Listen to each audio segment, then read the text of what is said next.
Assalamualaikum warahmatullahi wabarakatuh. Bismillah, alhamdulillah, wassalatu wassalamu ala rasulillah wa ala alihi wa ashabihi wa mawala.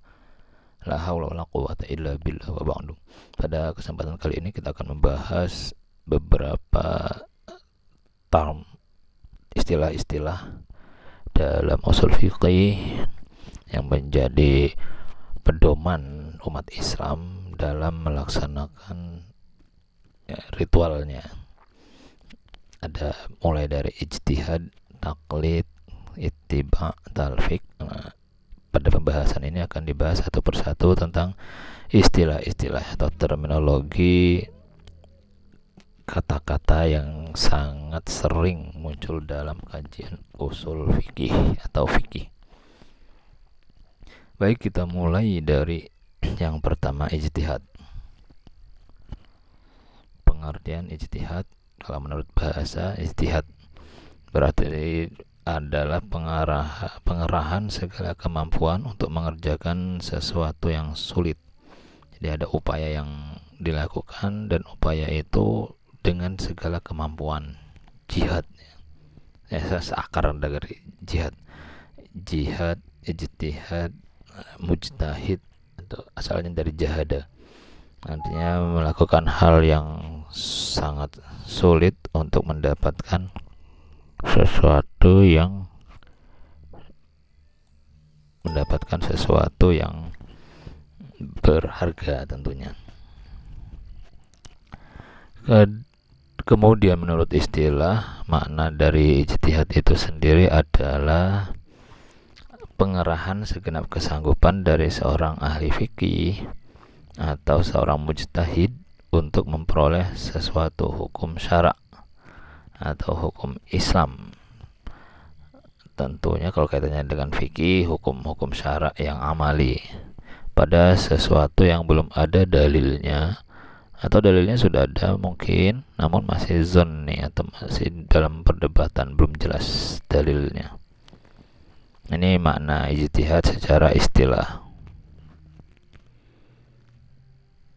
Jadi suatu upaya untuk mengerahkan keilmuannya seorang ahli fikih atau seorang mujtahid untuk memperoleh sesuatu hukum syara, hukum Islam pada sesuatu yang belum ada dalilnya.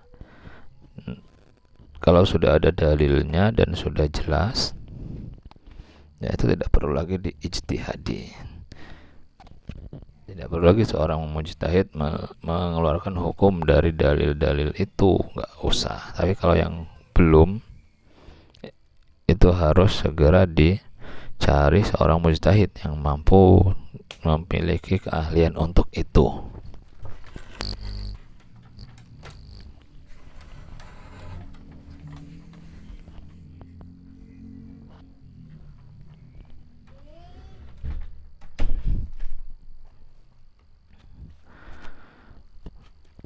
Adapun untuk menjadi seorang mujtahid dalam Islam diperlukan beberapa hal yang tidak sembarangan orang bisa melakukan ini.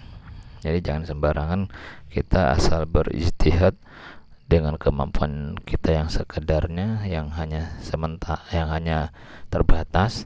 Namun ternyata kalau menurut ulama itu ada syarat-syarat yang perlu diperhatikan, yang harus dimiliki oleh semua orang yang ingin berijtihad. Nanti orangnya namanya mujtahid. Jadi saya bagi di sini ada menjadi dua, dari sisi keilmuan dan dari sisi kepribadian. Dari sisi keilmuan, setidaknya syarat mutlaknya harus mampu berbahasa Arab. Nah, ini jelas karena apa? Karena sumber-sumber hukum Islam baik Al-Quran maupun hadis itu berada atau menggunakan bahasa Arab semuanya.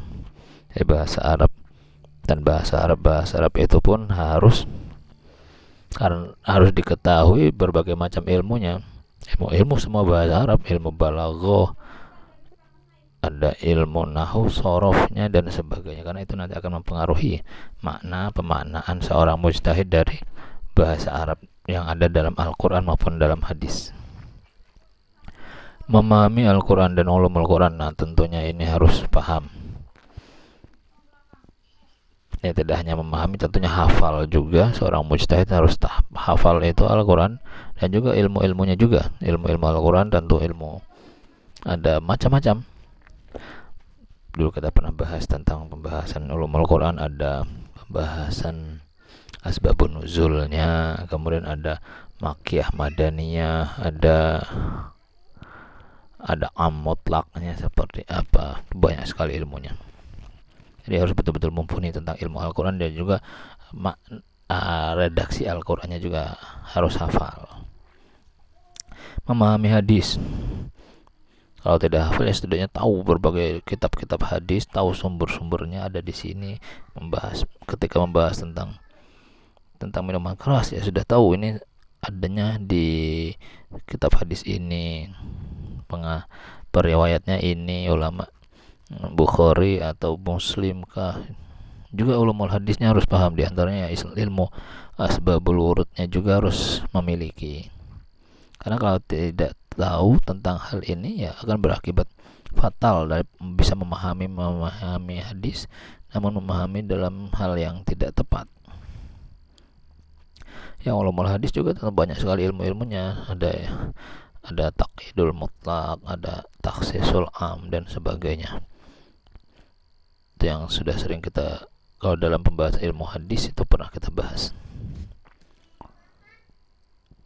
Nah, yang paling penting ini memahami usul fikih. Usul fikihnya juga harus paham. Ya, kalau tidak paham usul fikih, apa saja yang harus dibahas dalam pembahasan ini masih kita pelajari selama 1 semester ini. Ya, dari sisi keilmuan minimal 4 hal ini harus dikuasai oleh seorang mujtahid. Kalau dari sisi kepribadian, yang pertama mutlak, dia adalah seorang muslim. Karena bisa jadi secara keilmuan dia memahami semua ini. Orientalis banyak yang memahami ini, 4 unsur ini orientalis paham. Namun kalau secara kepribadian dia bukan seorang muslim, makanya dia tidak boleh beristihad. Artinya ya meskipun dia coba-coba beristihad, istihadnya tidak boleh diikuti. Kemudian balik dan berakal. Kalau belum balik dan belum berakal, tentu tidak boleh. Misalnya meskipun dia seorang muslim, bisa memahami semua hal ini, tapi kalau dia dari sisi kepribadiannya dia belum balik, belum berakal. Kalau berakal tentu pasti kalau sudah memahami ini, tapi kalau misalnya dia belum balik, ya dia tentu belum boleh berijtihadnya. Sebagai contoh saja, Imam Syafi'i itu ketika dia sudah balik baru diperkenankan oleh gurunya memberi fatwa atau berijtihad sendiri. Yang saat itu usianya baru 15 tahun sudah dianggap sebagai mufti atau pemberi fatwa. Namun ketika masih kecil, meskipun banyak sekali hafalannya, meskipun ketika usia 6 tahun sudah menghafal Al-Quran, kemudian menghafal hadis, menghafal berbagai ilmu-ilmu, dan pada usia 15 tahun tapi beliau baru diberi kewenangan oleh gurunya untuk menjadi mufti atau seorang yang berhak memberi fatwa. Nah, ini syarat-syarat ijtihad minimal harus dikuasai. Kalau tidak, ya jangan macam-macam. Kita asal memakai hadis tanpa tahu asbabul wurudnya, memakai Al-Quran tanpa tahu asbabun nuzulnya, hanya tahu terjemah saja dari terjemahan bahasa Indonesia saja, lalu kita berdalil menghujat sana sini tanpa mengetahui keilmuan ini sangat fatal. Kalau dalam Islam yang dianggap sebagai seorang mujtahid mutlak, artinya mujtahid yang pada awal mulanya itu yang masih sampai saat ini tersebar ajarannya atau mazhabnya secara berurutan, bisa kita sebut Imam Abu Hanifah, kemudian Imam Malik, lalu Imam Syafi'i, lalu Imam Ahmad bin Hambal atau Hambali yang dikenal dengan mazhabnya Hambali. Namun ulama-ulama lainnya setelah mereka ya hebat-hebat juga, cuma mereka tidak dianggap sebagai mujtahid mutlak, levelnya sudah beda. Nah, juga yang paling penting secara kepribadian memelihara kesalehan diri. Bisa saja mereka paham ini semua, tetapi tidak menjalankan apa yang mereka pahami. Artinya mereka hanya tahu ilmunya tapi tidak mengamalkan. Itu sangat mungkin terjadi. Akan tetapi ya tentunya jarang. Biasanya karena orang sudah paham ini semua, insya Allah oleh Allah dipandu untuk memelihara kesalehan diri ini. Baik, ini syarat-syaratnya. Mengapa harus ada ijtihad? Nah, karena Al-Quran memberikan tawaran itu. A'udzubillahi minasyaitonirrajim. Ya ayyuhalladzina amanu athi'allaha wa athi'ur rasul wa ulil amri minkum. Fa in tanaza'tum fi syai'in farudduhu ila Allahi war rasul. Ini yang sering dikaji, ayat-ayat ini pernah kita kaji di materi-materi sebelumnya, nih ayat 59.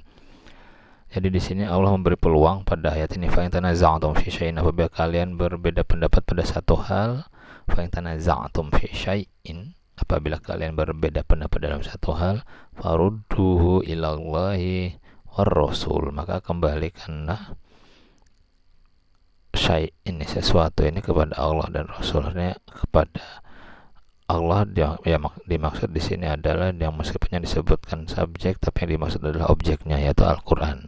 War Rasul, yaitu hadis. Nah, ini artinya Allah memberi kewenangan kepada kita untuk melaksanakan ijtihad di sini. Apabila hal itu memang betul-betul tidak ada dalam Al-Quran dan hadis. Nah, hadis yang melegalkan upaya ijtihad ini adalah hadis berikut. Idza hakamal hakim fajtahada fa asaba falahu ajrani wa idza ijtahada fa akhta'a falahu ajrun wahidun. Apabila seorang yang berilmu dia berijtihad lalu ijtihadnya benar, ia mendapatkan 2 pahala. Namun apabila ia berijtihad dan ijtihadnya salah, ia mendapatkan 1 pahala. Nah, jadi ada kewenangan di sini dalam hadis Muslim bahwasanya apabila orang yang berilmu berijtihad dan ijtihadnya benar, dia dapat 2 pahala. Kalau salah, dia tidak berdosa, namun dia dapat 1 pahala. Pahalanya. Kalau yang pertama yang dia benar berarti pahala ijtihadnya dan juga pahala kebenarannya itu. Tapi kalau salah, dia hanya mendapat pahala ijtihadnya saja. Nah, tetapi kalau di sini yang bisa berijtihadnya oleh Allah sudah mendapat level hakim, seorang penengah, artinya orang-orang yang seperti syarat-syarat ijtihad yang sudah disebutkan tadi lah minimal. Kalau model-model kita untuk berupaya menggunakan hal ini, ya lebih baik kita lihat dulu yang sudah ada, ijtihad ulama yang sudah ada seperti apa. Karena biasanya semua ulama yang melakukan ijtihad meskipun dalam kitab-kitab fikih itu tetap ada rujukannya, tetap ada rujukan dari hadis-hadis yang masyhur, meskipun ada perbedaan-perbedaan nanti di sana. Sebagai contoh saja, misalnya kalau dalam mazhab Syafi'i itu ada 2 perdebatan ulama terkait dengan sujud. Jadi tidak semua ulama-ulama mazhab Syafi'i itu satu pendapat, tidak. Pendapat itu dalam satu mazhab pun berbeda-beda, apalagi antar mazhab, ya, intra mazhab pun berbeda-beda. Misalnya pengikutnya mazhab Syafi'i ada imam besar nama Imam Nawawi, nama Arba'in An-Nawawiyah. Beliau mengatakan anggota sujud itu semua ada 7 anggota, dari jabhah, jidat atau kening, kemudian kedua telapak tangan, kedua lutut, dan kedua kaki, kedua telapak kaki. Namun kalau pengikut mazhab Syafi'i yang lain yang bernama Imam Rafi'i, dia mengatakan sujud itu wajibnya hanya kening saja, sedangkan anggota yang lain itu hanya sunnah. Itu ada perbedaan pendapat seperti itu, dan masing-masing tentu tetap punya dalil-dalil sendiri-sendiri. Kalau yang Imam Nawawi tadi yang dengan 7 anggota memang ada hadisnya. Cuma kalau menurut Imam Rafi'i yang mengatakan bahwa itu wajib 7 anggota, beliau mengatakan bahwasanya ayat hadis tentang sujud tadi hanya di sana tidak hanya perintah saja, fi'il amr saja, tapi kan bisa berarti fi'il amr itu bermakna sunnah. Karena apa? Karena kalau menurut Imam Rafi'i sujud itu kalau dalam doa-doanya Nabi ketika sujud, Nabi hanya mengatakan sajadah wajhiyah lilladzi khalaqahu wa sawwarahu wa syaqqa sam'ahu wa basarahu bihaulihi wa quwwati. Sajadah wajhiyah, jadi hanya yang sujud adalah wajahku saja, bagian wajah saja, tidak ada. Jadi ketika wajah saja sudah disebutkan di sana, anggota tubuh yang lain tidak disebutkan.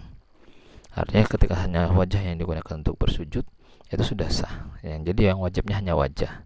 Karena doa-doa Nabi ketika sujud, sajadah wajhi wa sam'i wa basori. Aku mau mensujudkan wajahku dan pendengaranku dan penglihatanku. Jadi hanya bagian wajah saja. Sedangkan yang lain tidak. Itu kalau menurut Imam Rafi'i. Jadi mereka masing-masing punya dalil sendiri-sendiri. Itu masih dalam satu mazhab, jadi sudah ada perbedaan, apalagi dalam berbeda mazhab. Nah, jadi oleh karena itu kita harus bisa mengakomodir semua ini, namun tetap kepada yang kita yakini yang mana. Nah, berikutnya kita masuk ke taklid. Dari mujtahid, ijtihad, tadi upaya yang disebut ijtihad, orang yang disebut mujtahid. Nah, nanti ketika mujtahid itu sudah mengeluarkan hasil dari ijtihadnya, kita sebagai muslim ada masuk ke dalam level ini, level taklid. Secara etimologis mengalungkan. Qalada yuqallidu taqlidan. Ia memiliki akar kata dari qalada, yaitu kalung yang disematkan seseorang kepada orang lain. Orang yang taklid berarti telah membebankan seluruh tanggung jawab hukum ke pundak mujtahid yang ia ikuti, seperti kalung yang disematkan seseorang ke leher orang lain. Nah, itu filosofinya mengapa dikatakan qallada yuqallidu taqlid. Kalau secara terminologis, beramal berdasarkan, beramal ini maksudnya kita melakukan ritual ibadah berdasarkan pendapat orang yang dianggap mengerti sumber hukum Islam tanpa berdasarkan dalil. Ya, namun meskipun tanpa berdasarkan dalil, ya kita meyakini kalau ini adalah orang yang kita ikuti benar, gitu. Kita yang meyakini benar. Itu disebut dengan taklid. Pokoknya kita taunya terima beres saja. Biar ulama-ulama itu yang mengeluarkan hukumnya seperti apa, kita tinggal pakai. Nah, contoh yang paling mudah ketika ada masa penentuan hilal awal Ramadan, biasanya umat Islam mending taklid kalau yang itu. Ya karena mau tidak mau, kalau tidak memiliki pengetahuan tentang ru'yatul hilal, ilmu falak, ilmu perbintangan, ilmu astronomi, ya lebih baik kita ikuti ulama-ulama yang sudah, kalau di Indonesia mereka berijma akhirnya di bawah Kementerian Agama untuk menetapkan kapan tanggal 1 Ramadan itu. Jadi kita lebih baik taklid, mengikuti itu. Jadi artinya taklidnya sudah taklid yang betul-betul pasrah 100% kalau itu. Ya, karena kita tidak bisa melihat awal bulan atau hilal itu dengan mata telanjang, kita tidak bisa kalau mereka punya tim-timnya. Nah, akhirnya mereka diijmakan bahwasanya awal Ramadan seperti ini, seperti yang sudah disepakati oleh para tim peru'yat hilal. Nah, hukum taklid dasarnya ada surat At-Taubah. A'udzubillahi minasyaitonir rajim. Wa ma kana al-mu'minuna liyanfiru kaffah falawla nafara min kulli firqatin minhum ta'ifatul yatafaqahu fid din wa liyunziru qaumahum idza raja'u ilaihim la'allahum yahdzarun. Tidak sepatutnya bagi semua orang mukmin pergi berjihad. Berjihad ini maksudnya berperang. Jadi pada masa itu semua orang banyak yang ingin berperang, ikut berperang. Tetapi Allah melarangnya mereka. Jadi setidaknya ada beberapa, mengapa tidak pergi dari setiap golongan di antara mereka beberapa orang untuk tafaqquh fid din, mempelajari agama secara mendalam. Dan setelah itu mereka hendaknya memberi peringatan kepada kaumnya kalau kembali kepada mereka, agar mereka dapat menjaga diri. Jadi pada masa Nabi ini dalilnya Taubah muncul pada masa-masa perang sahabat ada yang semuanya ingin perang, tapi ada juga dalam ayat ini diminta untuk beberapa ada yang menetap di Madinah untuk mempelajari agama. Ya karena kan lumayan lamanya waktu perang itu bisa sampai 1 bulan 2 bulan kalau perjalanan jauh.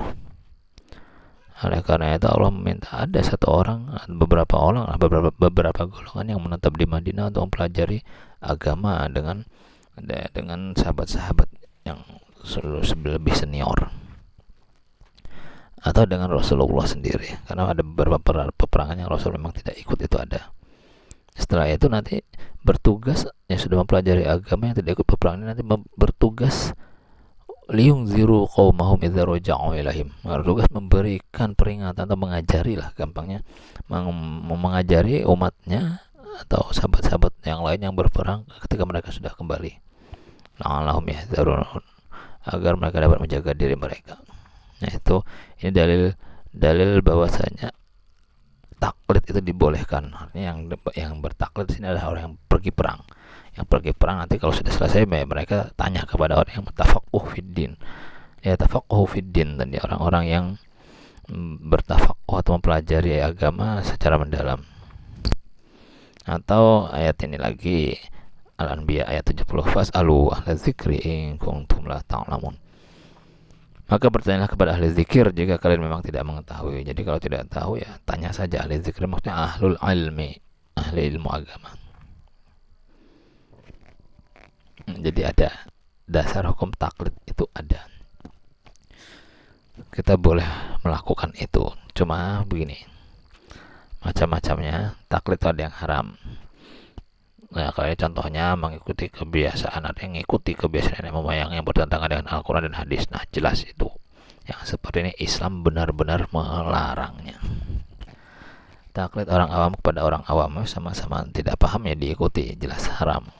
Atau mengikuti pendapat seseorang yang diketahui salah. Kalau yang taklid yang mubah, mengikuti seorang mujtahid tentang hal yang belum diketahui dalilnya, tetapi harus menyelidiki kebenarannya. Ini sifatnya sementara. Ya, jadi taklid yang dibolehkan seperti ini.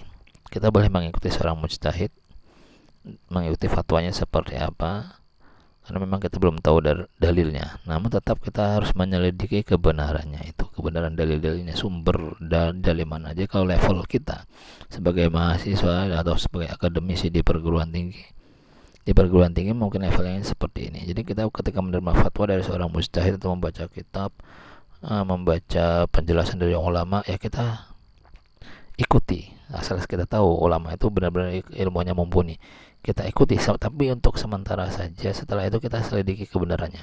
Setelah tahu kebenarannya, setelah tahu dalilnya, baru kan kita ikuti dengan mantap. Taklid yang wajib ya taklid atau mengikuti perkataan Rasulullah. Kalau sudah jelas qat'i mengikuti perkataan Rasulullah.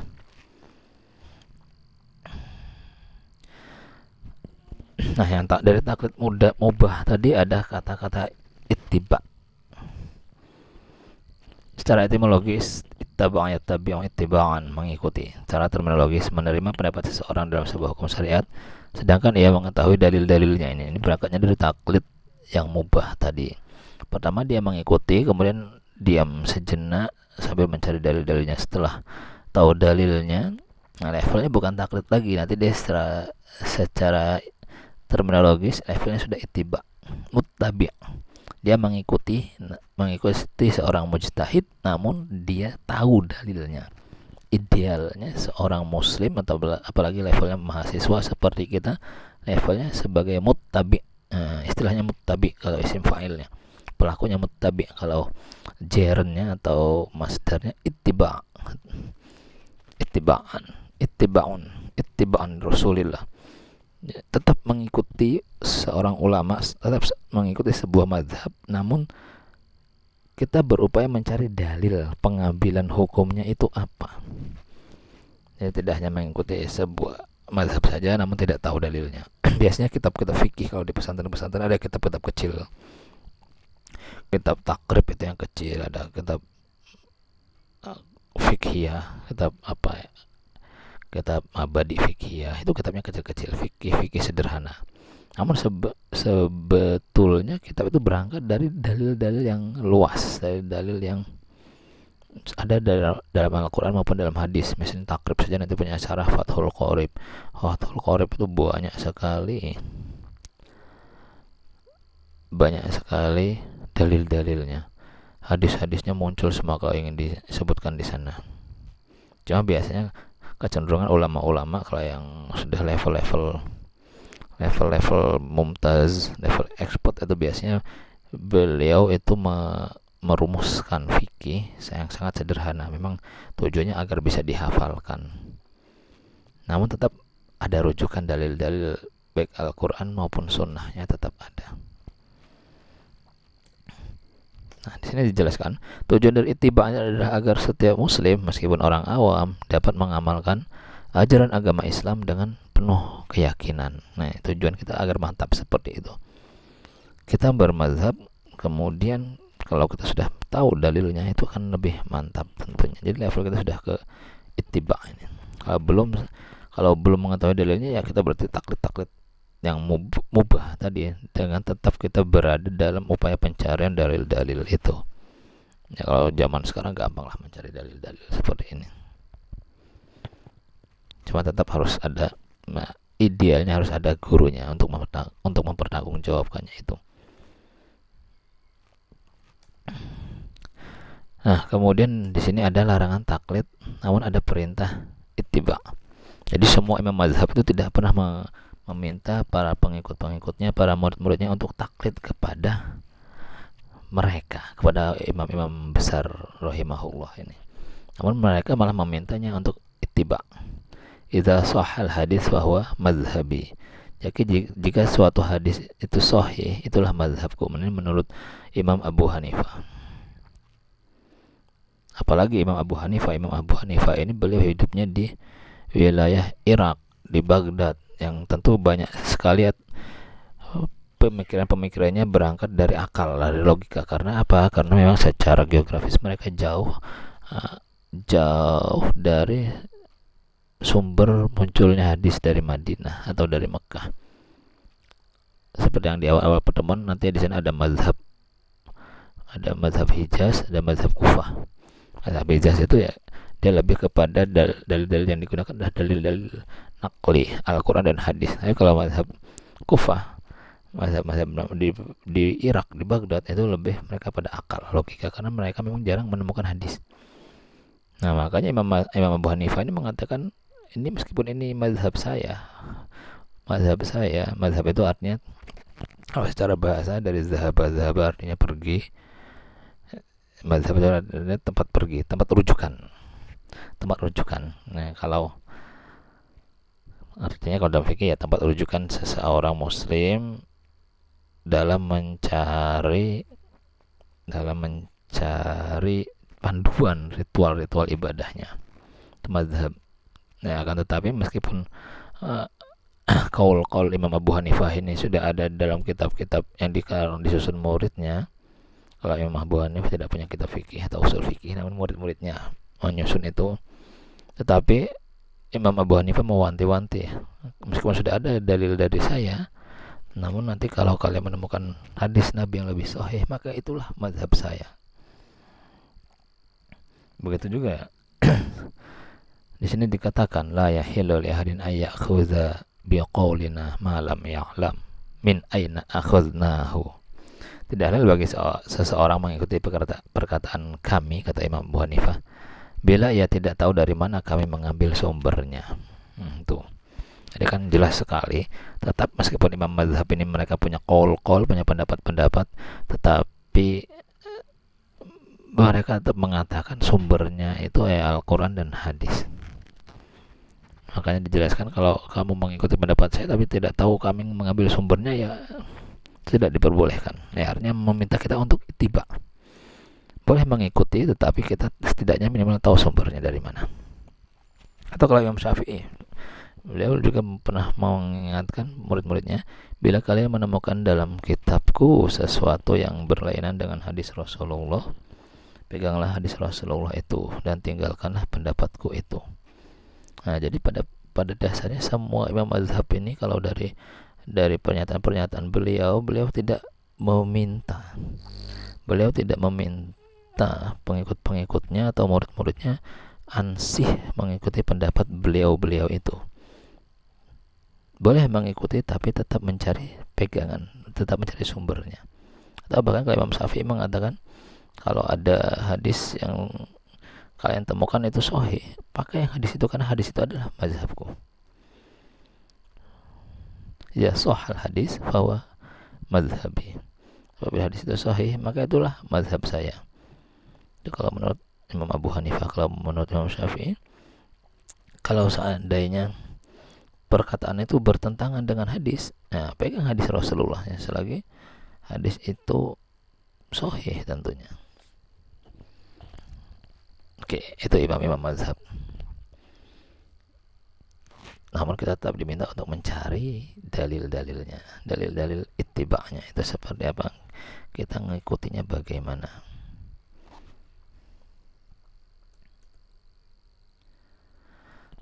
Selanjutnya tentang talfiq. Talfiq itu apa? Ini yang sering dibicarakan di awal-awal pertemuan, menyampur adukan mazhab itu. Secara etimologis, lafiqa yalfaqu, menjahit. Secara terminologis, beramal dalam suatu masalah atau qadhiyah atau hukum atas dasar hukum yang terdiri dari kumpulan atau gabungan dua mazhab atau lebih. Gampangnya, satu ritual ibadah itu menggabungkan hukumnya dari mazhab satu dengan mazhab yang lainnya. Bagaimana hukum terkait dengan ini? Contoh saja sholat dan zakat fitrah ya, contoh sederhana seperti ini. Terkadang ini umat ini banyak yang sholat dengan dua mazhab dalam satu ritual ibadahnya sholat. Dia terkadang menggunakan wudhunya wudhu Imam Syafi'i. Wudhu Imam Syafi'i ini khasnya hanya satu bagian rambut itu, wamsahu biru'usikum, baknya lil ba'd, hanya sebagian saja. Wamsahu, usaplah kepala kalian. Nah, kepala kalian itu baknya bermakna bak sebagian, ba lil ba'd, artinya sebagian kepala saja yang diusap, boleh ujungnya saja, boleh minimal kalau dalam kita fikih Imam Syafi'i minimal ada 3 helai rambut itu kena. Wudunya dengan model seperti itu. Tapi ketika dalam menentukan batal wudu atau tidak, dia pakai mazhab Imam Maliki yang mengatakan kalau bersentuhan dengan manusia lawan jenis atau laki-laki yang menyentuh perempuan atau perempuan menyentuh laki-laki, dia tidak batal. Itu kalau menurut Imam Maliki. Namun kalau menurut Imam Syafi'i batal. Nah, orang ini pakai wudhunya wudhu Imam Syafi'i. Kalau menurut Imam Maliki, wudhu itu sebagian, bukan hanya sebagian, seluruh kepala ini harus diusap dengan air. Itu baru sah. Kalau tidak, karena itu hukumnya wajib kalau menurut Imam Maliki. Kalau menurut Imam Syafi'i, yang wajib ya hanya sebagian saja. Kalau seluruhnya itu sunnah. Ya, berbeda pendapat seperti itu. Tapi dalam menentukan batal tidaknya itu malah dia pakai mazhab Imam Maliki, yang pakai wudhu Syafi'i tadi menentukan batal tidaknya pakai mazhab Imam Maliki. Nah, seperti ini boleh atau tidak? Ya, tentunya banyak perbedaan pendapat. Kalau misalnya dalam keadaan tertentu, misalnya dalam ibadah haji saja, contoh sederhananya, ya hal itu dibolehkan. Karena apa? Yang biasa dalam berwudu dengan mazhab Syafi'i hanya sebagian dari rambutnya atau sebagian dari kepalanya diusap saja, itu hanya sebagian kecil saja. Tapi ketika dia tawaf, dia bersentuhan dengan lawan jenis, kemudian apakah dia harus wudu lagi atau tidak, atau wudunya batal tidak? Nah, ini talfiq bisa berlaku di sini. Karena apa? Kalau kita betul-betul ketat dengan mazhab Imam Syafi'i, sudah berwudu, kemudian tawaf sudah 3 putaran, kemudian bersentuhan dengan lawan jenis, dia masih pakai mazhab Syafi'i, yaitu batal. Kalau harus mengulang lagi cari tempat wudu lagi, nah itu kan sangat menyusahkan. Jadi di situ talfiq atau penggabungan dua mazhab berlaku di sana, baru diperbolehkan di sana. Atau misalnya suami istri kan biasanya kalau dalam mazhab Syafi'i kalau sudah berwudu tidak boleh bersentuhan. Tapi dia pakai wudunya Syafi'i, namun dalam hal kebatalan bersentuhan suami istri dia tidak pakai, dia pakai mazhab yang lain, mazhab Maliki. Akhirnya dia tawaf dengan istrinya digandeng. Itu nggak ada masalah kalau dalam talfik, dalam hal-hal yang mendesak seperti ini. Tapi kalau penggabungan tapi sifatnya dia hanya untuk memudahkan tatabu rukhsah bahasa Arabnya, itu yang tidak diperbolehkan, hanya untuk demi hawa nafsunya saja. Ada yang yang biasa banyak terjadi tentang zakat fitrah, talfik tentang zakat fitrah di Indonesia. Zakat fitrah kalau dalam mazhab Syafi'i itu wajib dengan makanan pokok. Kalau mau pakai dalil hadisnya, bukan makanan pokok, pakai kurma atau pakai gandum. Namun ulama-ulama mazhab artinya mengatakan itu ibaran qutil bilad, atau ibarat dari makanan pokok sebuah negeri. Jadi makanya kalau di Indonesia zakat fitrahnya pakai beras. Itu udah pakai kias tuh, bukan dalil nakli, tapi pakai kias. Yang jadi perbedaan kalau dalam mazhab Syafi'i pemberiannya itu harus dengan makanan pokok tadi, tidak boleh diganti dengan uang. Tidak boleh diganti dengan uang. Dengan berasnya ukuran kalau dalam mazhab Syafi'i itu, jadi nanti dalam berbagai mazhab beda-beda ukurannya. Dalam mazhab Syafi'i atau mazhab yang lain dikatakan mazhab Malik itu sekitar 2,1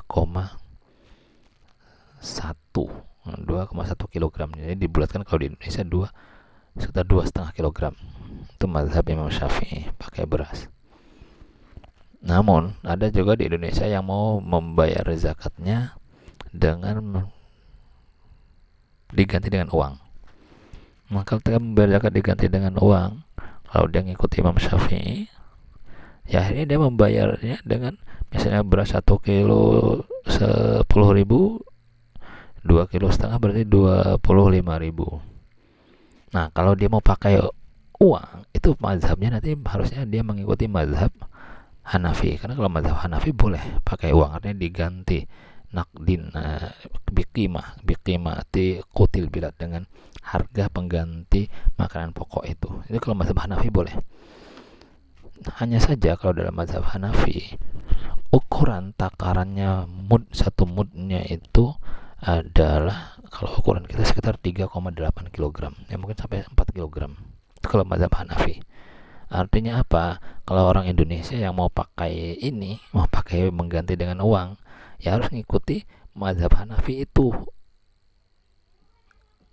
nilai uangnya.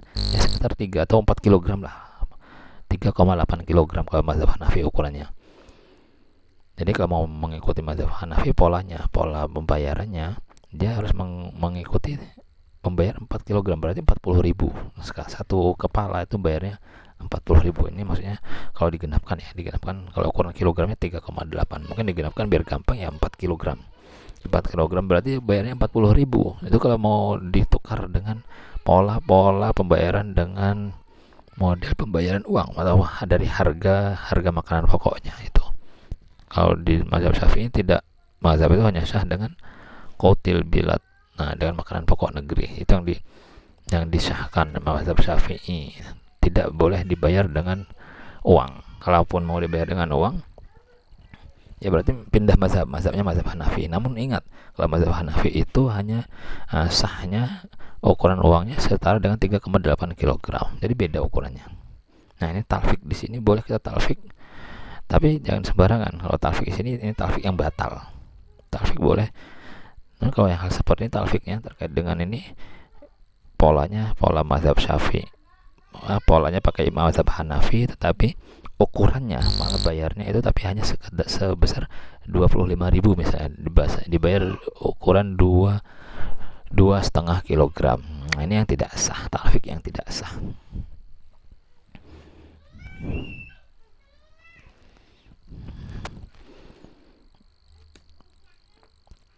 Terakhir antara bermazhab taklid dan talfik. Pada dasarnya bermazhab itu tidak identik dengan taklid yang berarti mandek dan mengikuti pendapat orang lain tanpa mengetahui alasan atau dasar hukum. Semua ulama-ulama besar itu mereka mengatakan mereka bermazhab. Imam Bukhari misalnya, Imam Bukhari, Imam Muslim itu mereka bermazhab. Mazhab mereka mazhab Syafi'i. Jadi bukan berarti mereka itu mandek mengikuti Imam Syafi'i, tidak, mereka tetap meneliti, tetap mengambil pendapat-pendapatnya. Imam Ghazali itu mazhabnya tetap mazhab Syafi'i. Tapi bukan berarti mereka taklid, itu tidak. Mereka punya dasar-dasar hukum sendiri. Namun mereka tetap mengatakan mereka dalam mazhab Syafi'i. Kemudian orang yang bermazhab itu selalu diikuti dengan eklektisisme, ini istilah barat, eklektisisme atau talfik. Ketika kita bermazhab, ya mau tidak mau kita sangat sering kita diikuti dengan talfik seperti itu. Dan ini boleh dilakukan asal tidak, tadi syaratnya itu tadi, tidak tatabu'ur rukhsah atau mencari-cari keringanan, menggampangkilah bahasanya. Pokoknya mencari yang paling ringan, semua mazhab artinya dipakai demi keringanan. Misal begini, contoh sederhana. Kalau di Indonesia biasanya yang puasa lebih dahulu itu seringnya Muhammadiyah. Yang puasa belakangan seringnya nanti yang mengikuti ijma pemerintah. Misalnya tanggal 1-nya Ramadan hari Senin, pemerintah hari Senin, biasanya Muhammadiyah ada biasanya dalam waktu-waktu tertentu Muhammadiyah lebih dahulu hari Minggu. Nah, otomatis kalau mulainya hari Minggu, nanti yang Muhammadiyah ini tentu yang hari rayanya dia akan jatuh lebih awal. Nah, kalau yang ada yang orang yang melakukan talfik tapi tatabu' rukhsah, ini dia mengikuti awal puasanya ngikuti yang pemerintah, tapi nanti akhir puasanya atau bulan Syawalnya dia malah ngikuti yang Muhammadiyah. Tapi alasannya untuk hanya untuk tatabu' rukhsah atau mencari keringanan atau ikut-ikutan agar untuk dapat keringanan. Ini nafsu, ini landasannya. Ini yang tidak diperbolehkan. Namun kalau dalam keadaan darurat, ya sangat diperbolehkan. Seperti contoh sederhana tadi ketika haji di Makkah, ya, ketika tawaf yang harus dalam keadaan berwudu, itu ada talfik di sana. Biasanya mazhab Syafi'i wudunya hanya sebagian, kepalanya diusap sebagian, namun ketika dalam hal tidak membatalkan wudunya, dia tetap pakai mazhab Maliki. Nah, itu yang seperti itu. Sangat dibolehkan melakukan talfik. Ingat, sekali lagi sangat dibolehkan melakukan talfik asal memang betul-betul dalam keadaan yang untuk memudahkan kita dalam hal-hal yang sulit, bukan untuk mencari-cari keringanan atas berdasarkan nafsu. Atau kalau memang kita sudah mengetahui dalilnya sudah level mujtahid tadi, tapi itu agak sulit. Kalau sudah level mujtahid itu kita boleh talfik, artinya kita sudah tahu dalilnya dan kita sudah bisa menganalisis ini dalil yang lebih rojih, ada yang dalil yang lebih kuat. Nah, kalau perbedaan mazhab, perbedaan pendapat itu biasa terjadi. Misalnya saja dalam perbedaan sikap keras terhadap orang-orang kafir, itu sangat mungkin terjadi perbedaan. Kalau orang yang ekstremis biasanya mereka pakai ayat faqtul musyrikin haitsu wajadtumuhum, bunuhlah orang-orang musyrik dimanapun kalian menemui mereka. Ini yang kadang dipakai oleh orang-orang ekstremis. Tapi kalau orang-orang yang liberal, la ikraha fiddin, ya kalau sudah kafir ya kafir saja, biarinlah ikraha fiddin, tidak ada paksaan dalam agama. Nah, punya dalil sendiri-sendiri, punya mazhab sendiri-sendiri. Nah, kalau orang-orang yang moderat ya biasanya pakai dalil wa ma arsalnaka illa rahmatan lil alamin, kami tidak utus engkau Muhammad kecuali menebar kasih sayang di muka bumi. Ya, itu dalilnya beda-beda, mereka punya dalil masing-masing. Tapi kalau ulama yang betul-betul paham tentang Al-Quran, ya nanti mereka mendefinisikan orang-orang kafir itu ya tidak hanya tidak sembarangan ya. Memang kafir itu boleh diperangi, tapi ada kategorinya. Ada yang kategori kafir harbi, itu kafir yang bisa diperangi karena mereka juga memerangi kita. Nanti ada kafir mustakman, itu biasanya kafir yang berada dalam perlindungan negara-negara Islam. Atau nanti ada kafir zimmi juga, sama kafir yang mereka dalam tanggungan, keselamatannya berada dalam tanggungan muslim. Ada kafir muahad, kafir dengan perjanjian damai. Jadi macam-macam kafir itu, tidak hanya ketahuan kafir lalu dia dibunuh, tidak seperti itu. Jadi ada perbedaan-perbedaan. Nah, kalau sekarang itu ada tren juga, tren orang-orang yang biasanya uh, dalil-dalil atau pemahamannya atau ajaran-ajarannya itu jarang diikuti oleh orang lain. Mereka punya dalil sendiri. Misalnya dalilnya badal Islam ghoriban thumma yaudu ghoriban kama bada faltu balil ghuraba. Jadi biasanya orang-orang minoritas saja. Jadi di dalam Islam itu, di negara kita sajalah itu ada Islam yang minoritas. Artinya Islam komunitas muslim yang minoritas itu ada di negara kita. Dan yang mayoritas juga ada. Kalau yang mayoritas di negara kita, kelompok-kelompok Islam, ada NU, ada Muhammadiyah. Ya, itu ada lagi yang menyebut FPI. Itu mayoritas juga katanya. Nah, kalau yang asal mulanya kan hanya NU dan Muhammadiyah. Nah, sedangkan ada juga kelompok-kelompok yang minoritas. Kelompok-kelompok minoritas ini mereka berdalil dengan itu. Pokoknya badal Islam ghoriban. Islam itu awal mulanya hanya adalah sesuatu yang asing. Jadi sedikit sekali lah. Tsumma yaudu ghoriban. Summa yaudu ghoriban kama bada. Nah, dan Islam juga nanti setelah komunitasnya besar, nanti Islam itu akan kembali asing. Akan kembali sedikit lagi asing lagi di tengah masyarakat. Fatu balil ghuraba. Maka bahagialah orang yang masuk dalam kategori orang-orang yang asing ini. Itu dalil orang-orang minoritasnya. Namun kalau orang yang mayoritas, mereka punya dalil sendiri. Fa'alaikum bil jamaah la tajtami'u ummati ala dhalalah. Hendaklah kalian wajib dalam sebuah komunitas yang besar, jamaah. La tajtami'u ummati ala dhalalah. Karena Allah, umat Nabi Muhammad itu tidak akan bersatu padu dalam sebuah kesesatan. Jadi ketika mereka sudah dalam komunitas yang besar, dipastikan komunitas yang besarnya itu tidak berada dalam kesesatan, tidak dalam jalan yang salah, tidak ada dalam jalan yang sesat, tapi tetap dalam jalan Islam. Yadullah ma'al jamaah, atau tangannya Allah itu, atau kekuasaannya Allah itu bersama jamaah komunitas yang besar. Nah, itu jadi punya dalil sendiri-sendiri. Jadi nggak perlulah saling, wah ini mazhab saya lebih bagus atau pendapat imam saya yang lebih bagus. Tidak, mereka tetap yang merasa minoritas punya dalil, yang merasa mayoritas pun punya dalil ya. Jadi kalau yang kita tahu dalil-dalilnya itu, ya lebih baik ya yakini saja lah yang kita punya ya dalilnya, terus kita ikuti ulama-ulama yang memang sudah lebih expert, lebih ahli terkait dengan hal ini. Ya mungkin itu yang bisa kita jelaskan. Subhanaka Allahumma wa bihamdika asyhadu alla ilaha illa anta astaghfiruka wa atubu ilaik. Subhanallah milal mizan wa muntal ilmi wa mablagha ridha wa zinatal arsh wa sa'atal kursi.